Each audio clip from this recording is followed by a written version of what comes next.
Gravitational field के लिए आपने फार्मूला निकाला था gm/r², एक मास उसमें से कम हो गया था। Now it is the time of learning gravitational potential. Gravitational potential, ये चीज आपने 10th क्लास में भी पढ़ी हुई है, लेकिन ग्रेविटेशनल की वजह से नहीं, इलेक्ट्रिक पोटेंशियल की वजह से।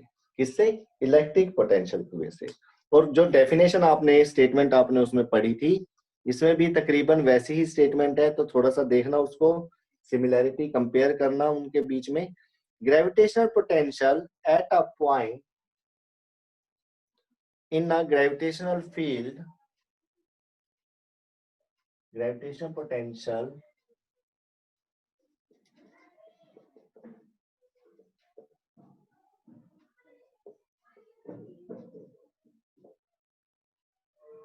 at a point in gravitational field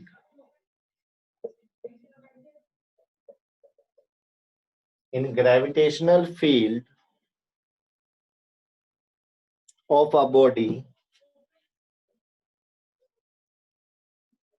is defined as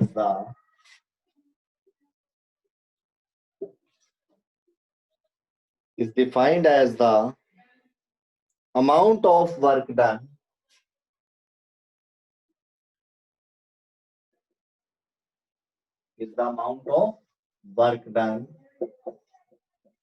in bringing a body of unit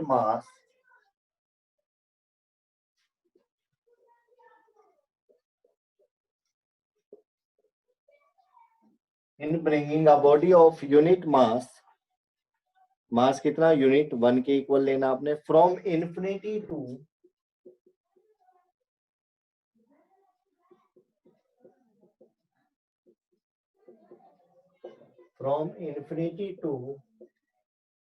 a point, from infinity to a point या to that point without acceleration, to that point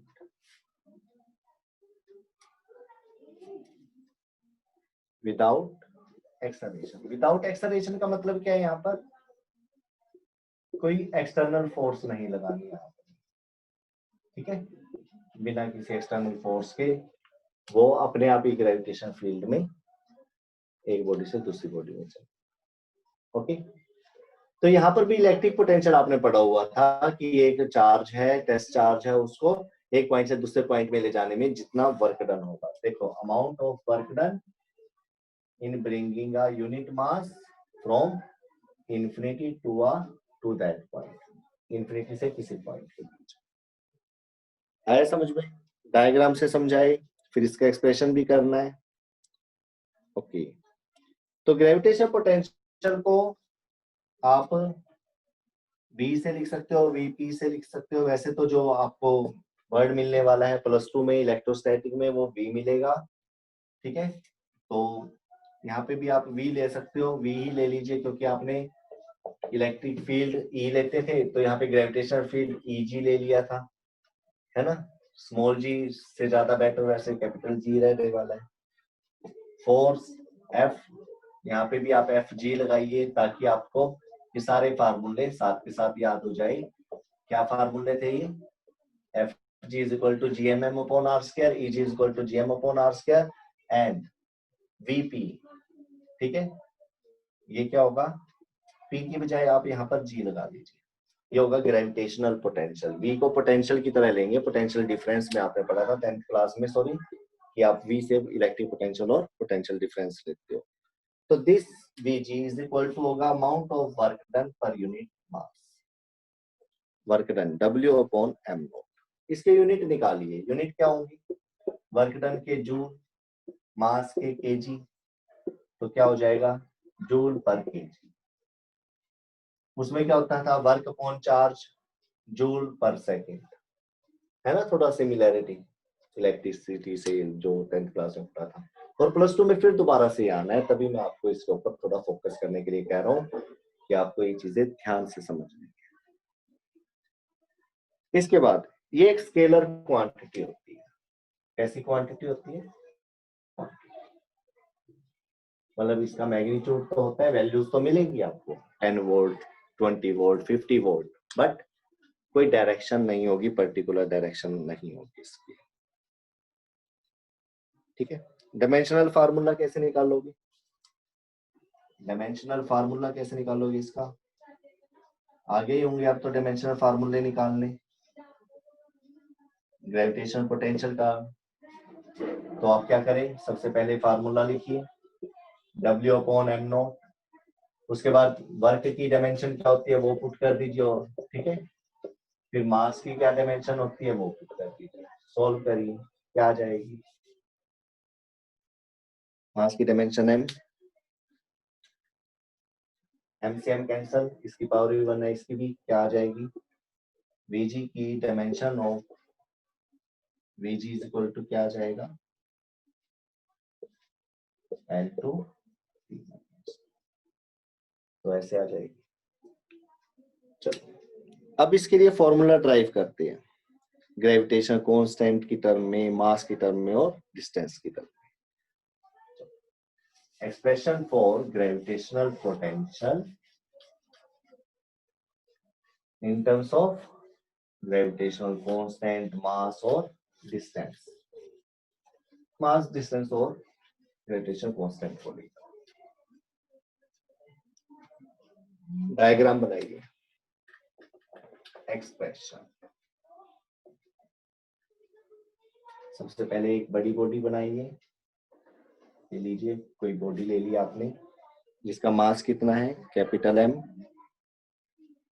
okay, let earth be a perfect sphere of radius R and mass M। आपको पता है, चलो इसको case में बना लेते हैं, ये रेडियस R और mass. Okay, let earth be a perfect sphere of radius R and mass M. The mass of the earth can be supposed to be concentrated at its center O. Let us calculate the gravitational potential at any point P. किसी point P पर आपने इसका gravitational potential निकाला।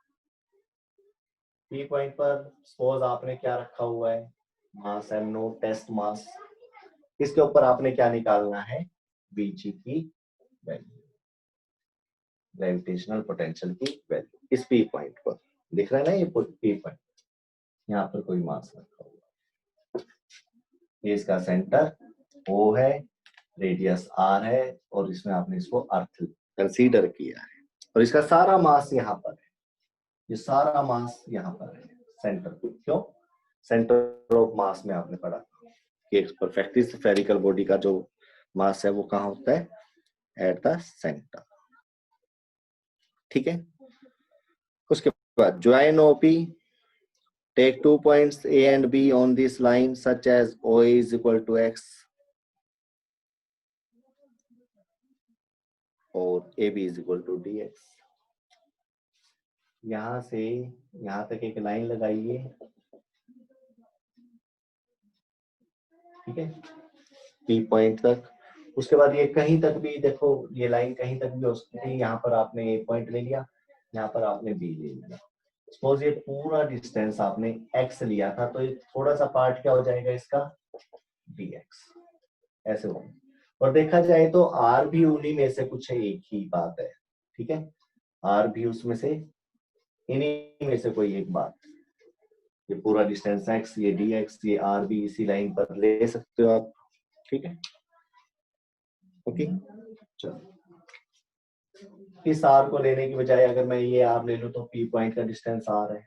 अब देखो x और r कम है x से, और x का थोड़ा सा पार्ट dx है, तो dx को r भी, मतलब r का छोटा पार्ट भी कह सकते हो, ठीक है। ये सारे डिस्टेंस आपने ले लिए यहाँ।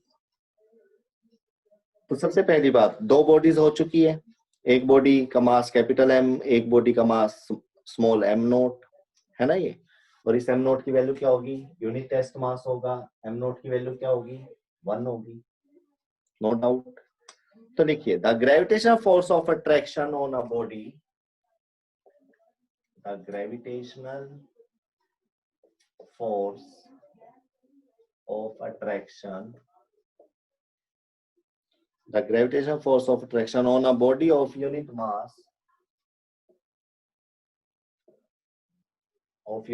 m naught लिख दो सीधा, m naught at point A will be, कौन से पॉइंट पर है A पर, क्या होगी वो ग्रेविटेशनल फोर्स की value, F is equal to GM m naught upon distance कितना है इनके बीच में r square, but m naught की वैल्यू कितनी है 1, तो F इज इक्वल टू क्या आ जाएगा GM upon r square, GM upon sorry A point, at point A पर लेना है, P पर नहीं लेना आपने, A पर लेना है, तो यहाँ पर आपने लगाना है x स्क्वायर, क्या लगाना है x स्क्वायर, ठीक है।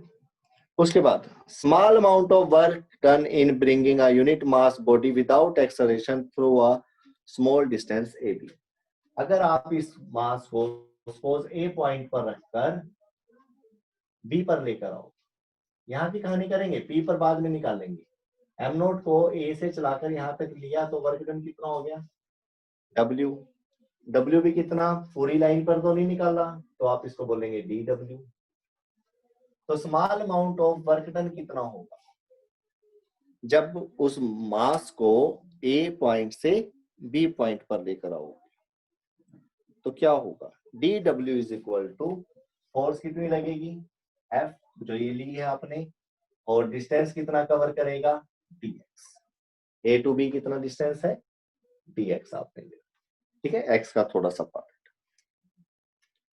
Okay. Total work done, total work done कैसे निकालेंगे, कहां से आ रही है ये लाइन कहां तक गई हुई है, यहां से इन्फिनिटी तक, कहां तक इन्फिनिटी तक, तो इन्फिनिटी से कहीं तक आओगे आप, और तब डिस्टेंस कितना रह जाएगा r, वहां तक डिस्टेंस कितना था इन्फिनिटी, है ना, और वर्क डन कितना होगा, जो इन्फिनिटी पे था वहां पर वर्क डन कितना होगा, बहुत दूर है वहां पर तो जीरो, पास आता रहेगा वर्क डन होता रहेगा, है ना, बढ़ता चला जाएगा, तो लिमिट बना, लिमिट क्या बनेगी वर्क डन की, 0 से w, x की लिमिट क्या होगी इन्फिनिटी से कहां पर आकर रुकेगा p तक, ये इसकी लिमिट है, इन्फिनिटी से चलकर p तक आ सकता है, तो p का डिस्टेंस कितना है r, तो आप यहाँ पर लगा दीजिए r, तो ये हो गया इन्फिनिटी को कैसे लिया जाता है, और ये सॉरी लिमिट्स को। After this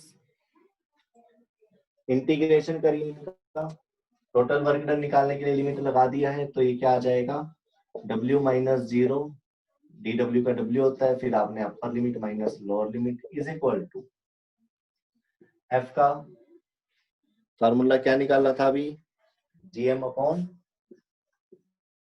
x square limit infinity से r, ओके, तो w is equal to gm बाहर आ जाएगा, इंटीग्रेशन इन्फिनिटी से r, क्या बचेगा अंदर 1 upon x square, 1 upon x square की इंटीग्रेशन क्या होता है करके देख लीजिए, साइड में समझा देता हूँ, 1 अपॉन एक्स स्क्वायर को कैसे लिख सकते हो, X raise to the power -2, ठीक है, इंटीग्रेशन में क्या होता है पावर में 1 ऐड हो जाता है और इसी चीज को नीचे लिख देते हैं, तो क्या हो जाएगा x पावर -1 और नीचे -1, तो ये आ जाएगा x raise to the power -1 और ये आ जाएगा आपके पास माइनस, ये x raise to the power -1 नीचे आएगा तो -1 upon x is the integration of x raised to the power -2 dx. Now put integrated value of 1 by x square dx, क्या हो जाएगी -1 by x, लिमिट इन्फिनिटी से up, तो w is equal to gm -1 by r minus फिर -1 by infinity, 1 by infinity 0, cancel हो जाएगी ये term, बचेगा क्या माइनस आर 1/r, तो W is equal to minus GM upon ये बचेगा। ठीक है, thus work done is the measure of gravitational potential at P। जो वर्क डन है वो क्या है, measure of at P point, क्योंकि P पॉइंट पर ले आए ना आप इसको इंटीग्रेशन करते हुए, देखो ये R आ गया एट P के लिए, तो ये एट P के लिए एट पॉइंट P के लिए आपका क्या निकल चुका है, ग्रेविटेशनल पोटेंशियल, क्या निकल चुका है, gravitational potential. The gravitational potential at point is always negative, ये हमेशा नेगेटिव होता है, नोट कर लीजिए इसको। ग्रेविटेशनल पोटेंशियल के लिए पॉइंट नोट कर लीजिए, ये हमेशा कैसा होता है, नेगेटिव। सेकंड पॉइंट नोट करिए इसका, when r is equal to infinity, जब r की वैल्यू इंफिनिटी होगी मतलब बहुत दूर, तो पोटेंशियल की वैल्यू क्या होगी, 0। नोट करिए ये सभी पॉइंट, ठीक है। ग्रेविटेशन पोटेंशियल इज मैक्सिमम, वो 0 होगा क्योंकि नेगेटिव वैल्यू होती है ना इसकी, पोटेंशियल की नेगेटिव होती है, तो नेगेटिव में 0 क्या होगा, सबसे बड़ा मैक्सिमम वैल्यू होगी इसकी। पोटेंशियल की कैसी वैल्यू होगी, मैक्सिमम वैल्यू, मैक्सिमम होगा ये।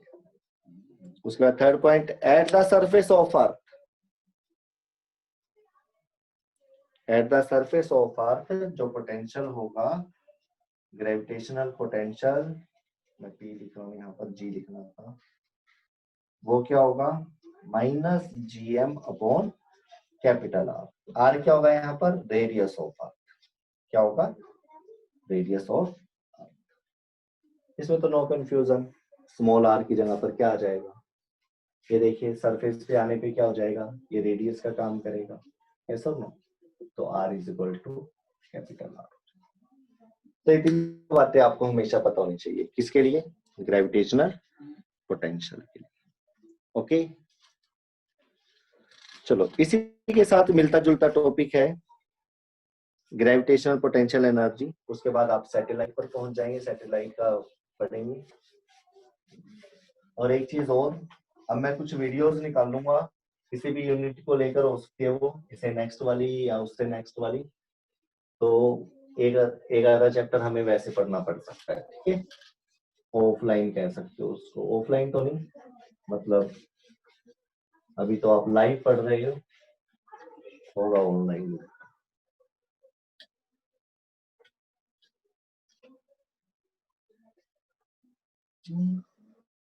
Next, gravitational potential energy.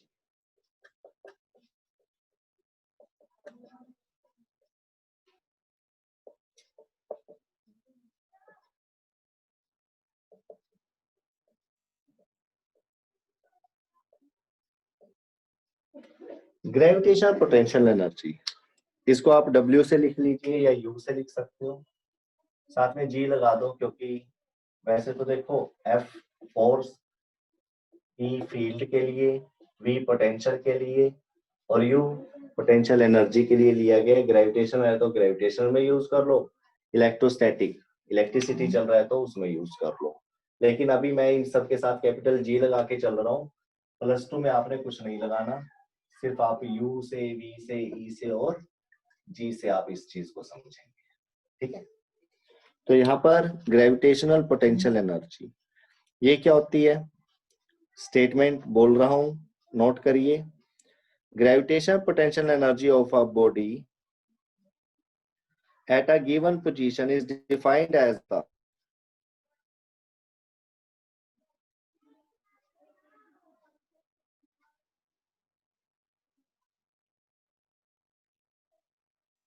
energy stored in the body while bringing it from the position of zero potential energy to that position।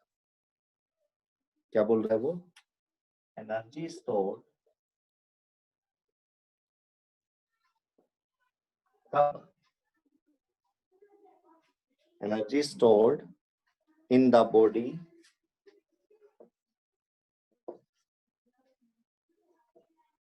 while bringing it from the position of zero potential.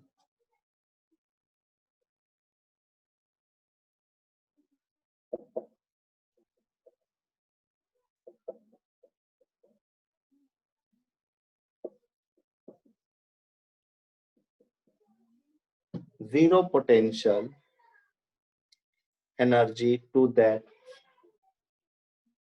zero potential energy to that position. एक और statement लिख लीजिए आप इसको। और gravitational potential energy of a body at a point in a gravitational field of another body is defined as the amount of work done in bringing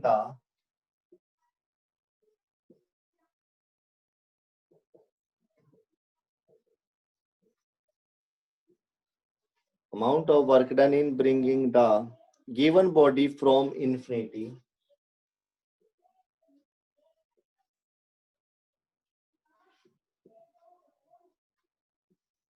का साइन to that point without acceleration.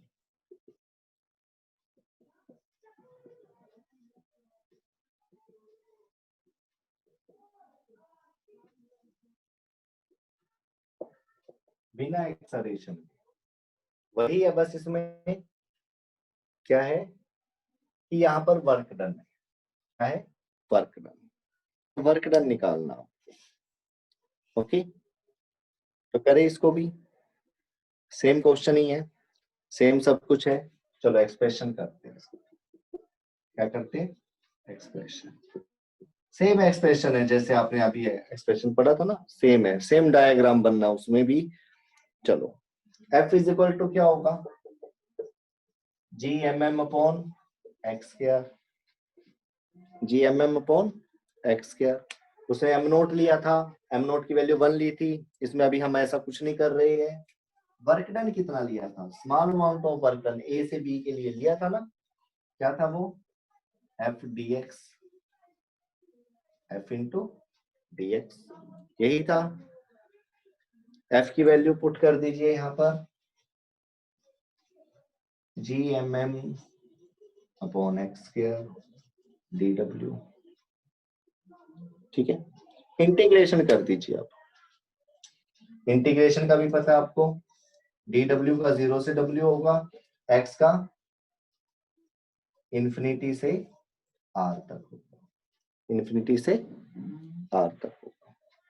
Integration करना आता है, करिए। dw का w minus 0 हो जाएगा, g capital M small m बाहर आ जाएगा, इंटीग्रेशन इंफिनिटी से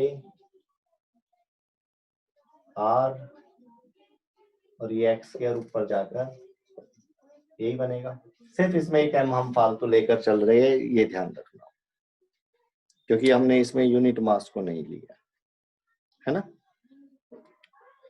इंटीग्रेशन आता है आपको इसका, ये हो जाएगा w GMM minus 1 by X infinity से r, माइनस को बाहर ले लीजिए या अंदर ही लेकर रखिए अभी, minus 1 by r minus 1 by infinite, minus minus plus, but 1 by infinity क्या होता है, 0, खत्म, बचेगा माइनस 1 अपॉन r। तो w is equal to GMM upon r, लेकिन इसके साथ क्या होगा, माइनस। पोटेंशियल की तरह वर्क डन भी किसमें आया है, माइनस, ठीक है। अभी आप इस चीज को, W को आप लिखेंगे U और माइनस GMM अपॉन R को आप लिखेंगे VG, ये UG लिख लीजिए, इनटू में बचा M। तो ये फार्मूला किसके लिए आ गया? ग्रेविटेशनल पोटेंशियल एनर्जी के लिए। अभी आपने ये चारों स्टडी कर लिए हैं। F का फार्मूला आपने पढ़ा था Gmm/r²। इलेक्ट्रिक फील्ड का पढ़ा Ga/r²। पोटेंशियल का पढ़ा Gm/r माइनस के साथ, और U का जो फार्मूला आ गया आप पे वो -Gmm/r आया। ठीक है, ये रिजल्ट है आपके पास। इसी को आप ग्रेविटेशन पोटेंशियल एनर्जी इस तरह से ट्रीट करोगे। +2 में यहाँ पर मास की जगह पर चार्ज हो जाएंगे Q1 Q2। तो मिलते जुलते फार्मूले हैं, देख सकते हो आप। ये दोनों माइनस में आएंगे, ये दोनों प्लस में, इनके अपॉन में r² होगा और इनके अपॉन में सिर्फ सिंगल r होगा। तो ये फार्मूलों का डेरिवेशंस आपको करना है। और ग्रेविटेशन पोटेंशियल एनर्जी भी जैसे ग्रेविटेशन पोटेंशियल की उसकी तरह क्या होगी, कैसे होगी? यस, नेगेटिव साइन के साथ होगी। ठीक है, तो ये दो डेरिवेशंस थे जो आपको करने हैं। +2 में भी आएंगे ये। तो ऐसे ही आपने उसमें भी फोर्स और ये स्मॉल एलिमेंट लेकर क्या करना है, इंटीग्रेशन करना है, लिमिट्स लेनी है, और उसके बाद रिजल्ट आपको मिल जाएगा। आई होप आपको ये दोनों डेरिवेशन समझ में आए होंगे। इसके बाद gravitational potential and gravitational field एक टॉपिक ये भी आता है, और इसके ऊपर कंसेप्चुअल्स भी होते हैं। +2 के पॉइंट ऑफ व्यू से बता रहा हूँ मैं आपको, और ये +1 में आ गए हैं तो इसका बेनिफिट उठाया जाता है। ठीक है, अब क्वेश्चन क्या है? रिलेशन बिटवीन ग्रेविटेशनल पोटेंशियल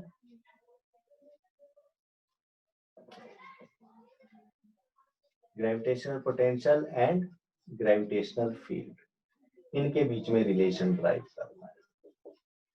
कैसे करोगे? ये बड़ा मतलब इंपॉर्टेंट है, और एक थोड़ी सी नई चीज आपको देखने को मिलेगी। फिर +2 में आपको ये बहुत अच्छे तरीके से और ज्यादा क्लियर हो जाएगी। कैसे? DW क्या होता है? फोर्स इनटू डिस्टेंस, पता है आपको? ठीक है,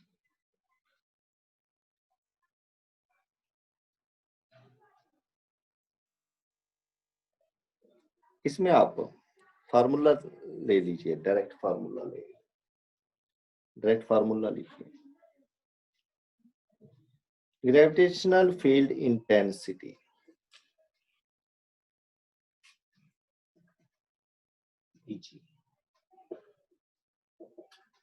फार्मूला dV/d, जिसको आप G बोलते हैं। ये होगा रिलेशन बिटवीन ग्रेविटेशनल पोटेंशियल और ग्रेविटेशनल फील्ड। क्या है इसका सिग्निफिकेंस, क्या होता है ये फार्मूला? देखो, जिसके भी अपॉन में आपने dt तो देखे हुए हैं, लेकिन ये dr है। क्या ये? जब भी आप dt देखते हो तो आप बोलते हो रेट ऑफ चेंज ऑफ, क्या बोलते हो? रेट ऑफ चेंज ऑफ, या फिर आप बोलते हो इसको differentiation with respect to time, बोल सकते हो differentiation with respect to time. उसको ऐसे भी बोल सकते हो, ऐसे भी बोल सकते हो। ठीक है, करते हो ये काम आप। लेकिन अगर किसी के अपॉन में ये डिस्टेंस आ जाए dr, r का differentiation with respect to r हो जाए, तो ऐसी सिचुएशन में आप इसको ग्रेडियंट बोलेंगे। क्या बोलेंगे? ग्रेडियंट। तो ग्रेडियंट किसका? पोटेंशियल का। ग्रेडियंट ऑफ ग्रेविटेशनल पोटेंशियल,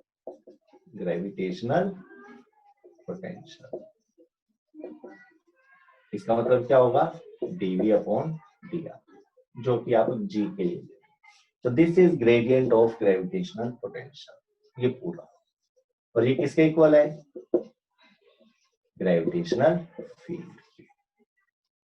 ठीक है, इसको आपने इस तरह से पढ़ना है, फार्मूले को भी और इसको भी। तो ये तीन चीजें कौन कौन सी?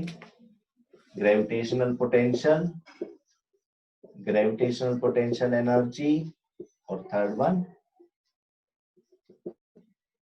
Eg is equal to dVg/dr।